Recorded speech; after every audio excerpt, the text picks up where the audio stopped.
Good morning, everyone, and welcome back to another Supercoach Insider podcast. My name is Swiz, here to talk all things Round 3 Supercoach BBL. Before we get into that, as always, check us out on all our social media platforms, in particular YouTube, Spotify, and get in contact with us via Twitter, Supercoach Insider 100 or Swiz26. All right, my team, not so good this week. 905, dropped me 1,300 places, which was pretty awful. But at the same time, I think other people had more disastrous rounds if you didn't have Matt Short. And then if you didn't have him vice-captain or captain either, 270, absolutely unbelievable score. The Adelaide strikers that I had all performed well, Darcy Short and Davey Payne. So that's 3 of the top 4 from this week. The one I didn't have was Overton, which was only owned by 10% of people. So well done for everybody who had them. Real range of scores this week. If you had Tom Curran, which I did, which became a bit of an issue, and we'll get into that in a second, or if you you didn't have a lot of these strikers, you found yourself in a lot of trouble. On the flip side, if you had Walter, Overton, Hardy, Berendorf, any of them, yeah, you're flying. And massive scores. I think winner this week was 1,480. So, you could have been 500, 600, 700 points different from sort of that middle group to the top group. And there was some massive ranking changes this week because of it. The most frustrating thing for me was Tom Curran. We've all seen the footage, well, most people have seen the footage now. Originally, it's like, oh, that seems harsh. But, yeah, once you've seen the footage, everybody who's played local cricket on turf knows you don't run down a pitch. And then for the umpire, maybe could have handled it slightly different, but at the same time, he stood in the way. He did tell him not to run there, and then Curran still ran at him. It's like, what were you doing, mate? Probably lucky he only got 4 weeks, and I can't even believe the Sixers are appealing it. So completely stuffed my trade plans, because if I knew that earlier at the start of the round, Curran would have been traded out.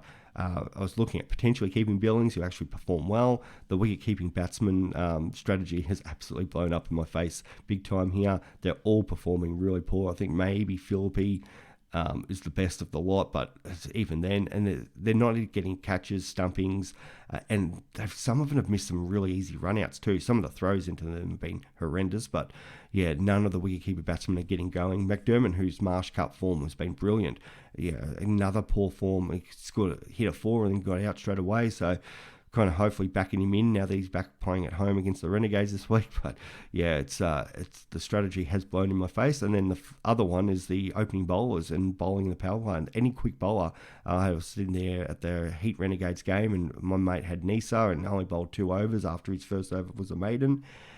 So yeah, that was really frustrating for him to watch. Yeah, and it's these guys who are batting 6 and bowling have been the most dominant players, like the little medium pacers, Overturn, Walter, coming in at the end. And we usually don't like picking those guys because, I have to look at the score just the other day, Chase a total 1 down. So a lot of times some of these players aren't getting a bat, and that's why you want top order players.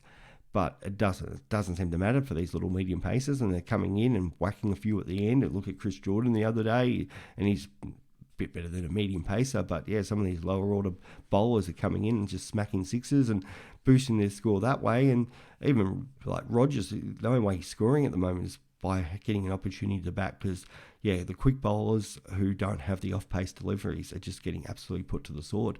So yeah, Tom Curran was the basis of my plans, and at the last minute I had to reverse him to Munro, which could have been better. Like Munro only getting the 12 points, made some cash still, but that was frustrating. But if I knew that at the start of the round, Curran goes out, I probably was still leaning towards Baisley, but Overton was like sort of there in the discussion, and probably would have kicked myself because I probably would have gone Baisley, but still it would have been more points than what I would have scored anyway. So yeah, and then I'd sort of planned to have Curran this week, and he's not there now. So out of my side this week now goes Munro. We've got Connolly, who was opening the batting, and now that Agar's back, didn't have a great game. Erskine was left out for him, so I can see him coming back in. I've moved him on. And the following one, I've kept Swepson. I'm trying to think who else I moved on. We did Magnetti, who didn't play, which again a starting selection, which was just really frustrating. So I've upgraded him.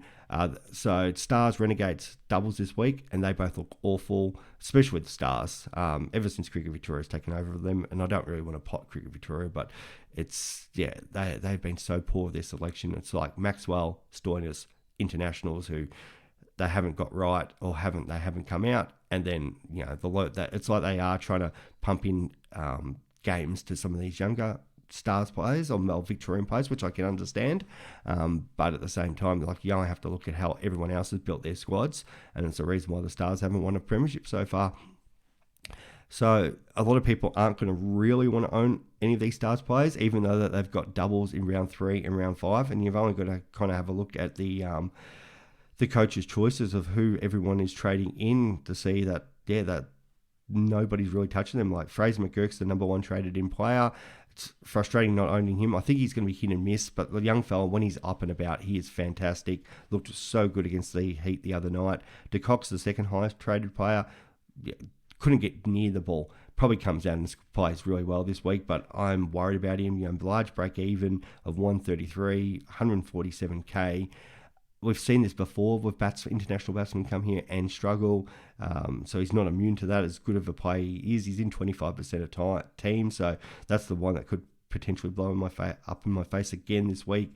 But if he goes poor, that's a winner. Maxwell, those who traded him out are trading him back in, and then you got Will Sutherland, who now 42% own, and I think he's the obvious captain choice. If Maxwell gets fit and firing, he's the vice captain, and then you use Maxwell. Sutherland as the captain. Did get a question about loopholing last week, so I don't have my loophole set up yet. But if if Maxwell was to score well, it's either Short or Payne. One of them comes onto the field, and then you just put a guy on the bench with the emergency on them, gets you the VC score as the double, and then it also gets your the player that you've now benched their score as well. So that loophole situation's fairly simple, as people are actually messaging me live here. We've got, then you go down Stoinis, who, he's probably not going to bowl, so a few people are hoping backing him in. And then there's Hilton Cartwright, who I'm on at the moment, just because he looks like the guy who's going to bat 3 with the Stars, and he's the most informed player. After that, there's just no one really want to touch them. Liam Dawson, I've got on. Nobody's on him. I think it could be a potential kind of Overton situation here. But the problem is, he sort of bats low. But he looked fairly good in that round 1. But they don't really have much out. Like Steggy, if he gets picked, would be probably the option, and I might look at bringing him in. Because he's the one that could potentially play round 3 and round 5. The hard thing with this is, that they've been poor, and then you've got Ralph and Murr, who aren't going to be here after this game, so you can't pick those guys because you're picking them for one game, and then they're going to have other players come in. It's the same with the Renegades. Like Mujib looked good, but then he's only here potentially for one of these games. Maybe squeezes in a second, but so he'll head home and play for Afghanistan, so you can't bring him in either. It kind of only leaves us with like Webster, but his great thing last season was he was bowling. He probably doesn't bowl up maybe into the second game this round or the round 5 double, but depending on what sort of lineup they go there. But this week, with Ralph and Murr, then they're not going to bowl him today. So the other people getting traded in is Bancroft, Hardy, Jordan, and Nikhil Chaudhry, who he looked good in his debut match. So people going the other way. The hard thing of trading in Hardy, as great as he is, and the reason I don't have him is because he's got the double bye coming up in round 4 or 5. But look great, break even of 12. So he's going to go up in value, and he's probably going to be about 210k by the time we want him when he gets off that double bye. So I'm sort of thinking the same. I've got Ollie Davies in there at the moment because it just gives me the flexibility for next week for if I want to go down the path, and as much as I hate sort of chasing points, if I want to go Overton or Walter with 152, break even of -68, and then as you can see there with the Honeyball Boys fixture, he's got a double in round 7, so if he's still around by then, he could be projected to be 230k. And in that time make another sort of 60-70k, so he's one that I wouldn't mind bringing in next week. And the other one you can't ignore is Overton. After that 195 break even of -54, he's another one who could jump up to 220k by the time he plays his double. So I possibly want the flexibility of bringing those two in with having enough thunder, and also considering the fact that Jilks could get dropped and let Bancroft take the glove. So I think it's down to maybe Ollie Davies or Khan, the guy that everybody's thinking he throws the ball. But Zamin Khan's looked pretty good. He's been bowling in power plays and that, and I'm trying to debate on which ones are the most likely to tear the Stars. A new one today up in Albury, and also be mindful that game's kicking off at 3:30. So we've got the two games today, 3:30 and 7:15, and then the two games on Boxing Day after the Boxing Day test, which is 6:05 and 9:15, and then we're straight into round 4 on the Wednesday. So yeah, it's quick fire kind of rounds here, which will catch a few people out. So I'm thinking that if we have those couple of Thunder players, then I can potentially use my first boost next week and still bring in 2 more Thunder player, which could give me 4 or even 5 if Gilks finds some sort of form. And then I can go from and then look at a couple of those other guys on break evens and kind of prepare the team for round 6 and 7 with those double players, as well as then saving one of those boosts for round 5 into round 6, so I can get 4 Scorchers players, and then by round 6 I should have 3 or 4 strikers, as well as 4 stars. It's not stars, Scorchers, and then at least give me 8, potentially 9 doubles by then. So I think that's the only way I'm going to sort of able to make up points on some of these other people who have burst out the blocks in the early rounds. I'm really hoping, and I've got my fingers crossed big time, if you are like me, a Sam Harper owner, nobody's going to trade him in. And so hopefully he can repay the faith. Usually that Lav ground should be pretty flat and short boundaries, so up at the top of the order, but I'm not really holding my breath on that one. So that's what I'm looking at. Hopefully your trades are going really well.